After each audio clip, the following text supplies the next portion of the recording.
Հայաստանը հունիսի 2-ից պետք է դադարեցնի Ռուսաստան արտահանման համար նախատեսված կենդանի ձկան և ձկնամթերքի հավաստագրումը, հաղորդում է Ռոսսելխոզնադզորը։ Հայկական ընկերությունների անասնաբուժական հավաստագրումը պետք է կասեցվի մինչև ստեղծված իրավիճակի կարգավորումը, բացառությամբ երկուսի, որոնք անցել են ստուգումները, ասվում է հայտարարության մեջ։ Նշվում է, որ ստուգումը ռուսական ծառայության մասնագետներն անցկացրել են Հայաստանում իշխանի պահպանման և բուծման ձկնավերամշակման ձեռնարկություններում ու ֆերմաներում։ Ստուգման արդյունքները իբր անբավարար են եղել, իսկ ընկերությունների կեսը հրաժարվել է ստուգումներից։ Ռոսսելխոզնադզորի ղեկավարն ավելի վաղ հայտնել էր, որ մատակարարվող ապրանքներից մի քանիսը կարող է հայկական ծագում չունենալ։ Հայկական լեռնային գետերի կարմրախայտը ոչ մի կերպ չի կարող նմանվել նորվեգական կարմրախայտին, ասել է Սերգեյ Դանկվերտը։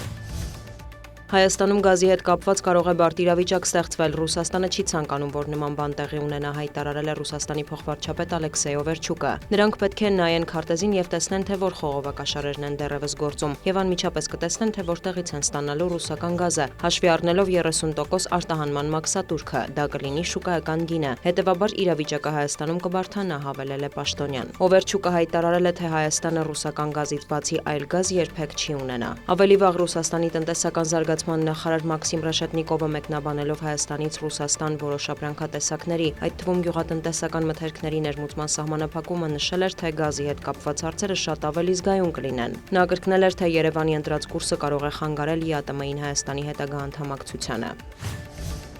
ԱՄՆ-ն ձգձգում է բանակցությունները փոխելով իր պահանջները կամ առաջ քաշելով նորերը, հայտնել են Իրանի արտաքին գործերի նախարարությունից։ Գերատեսչության խոսնակը նաև մեղադրել է ամերիկյան կողմին հանրային տիրույթում հակասական հայտարարություններ անելու համար։ Էսմայիլ Բաղայիի խոսքով Իրանը հենց սկզբից խոր անվստահություն է տածել ԱՄՆ-ի նկատմամբ և Վաշինգտոնի հետ ներկայիս շփումները տեղի են ունենում նույն մթնոլորտում։ Նա հավելել է, որ Լիբանանում հրադադարը ցանկացած գործարքի և պատերազմի դադարեցման վերջնական համաձայնագրի անբաժանելի մասն է։ Բաղայիին տեղեկացրել է, որ ԱՄՆ-ի հետ ի թիվս այլնի քննարկում են Իրանին հասցված վնասի փոխհատուցման հարցը։ ԱԳՆ խոսնակը նաև մեղադրել է ԱՄՆ-ին և Իսրայելին հրադադարի ռեժիմը խախտելու համար։ Վճռական ենք ձեռնարկելու ցանկացած միջոց Իրանի և տարածաշրջանի անվտանգությունը պաշտպանելու համար, շեշտել է Բաղայիին։ Ավելի վաղ Դոնալդ Թրամփը հայտարարել էր, որ Իրանն իսկապես ցանկանում է գործարք կնքել և այն պետք է ընդունելի լինի ԱՄՆ-ի և Վաշինգտոնի կողքին գտնվողների համար։ ԱՄՆ ֆինանսների նախարարն էլ կրկնել է ամերիկյան կողմի պահանջները։ Սքոթ Բեսենթը շեշտել է, Հորմուզի նեղուցը պետք է բացվի, Իրանը հրաժարվի միջուկային զենք ունենալու ծրագրերից և փոխանցի հարստացված ուրանի պաշարները։ Սիրիայի և Միացյալ Նահանգների նախագահները հեռախոսազրույց են ունեցել։ Սիրիայի առաջնորդի մամուլի ծառայության հաղորդմամբ Ահմեդ Աշշարան և Դոնալդ Թրամփը քննարկել են երկկողմ հարաբերությունները և Մերձավոր Արևելքում վերջին զարգացումները։ Աշշարան կարևորել է փոխադարձ հետաքրքրության հարցերի շուրջ շփումների շարունակականությունն ու համակարգումը, ինչը նպաստում է տարածաշրջանում անվտանգության և կայունության ամրապնդմանը։ Նա ընդգծել է, որ ամերիկյան պատժամիջոցների չեղարկումը կարևոր քայլ է Սիրիայում տնտեսական ակտիվության վերականգնման և սիրիացիների կենսապայմանների բարելավման գործում։ Թրամփն իր հերթին հայտարարել է, որ հետևում են Սիրիայում ու տարածաշրջանում իրադարձություններին և հետաքրքրված են երկրի վերականգնման գործընթացին աջակցելու հարցում։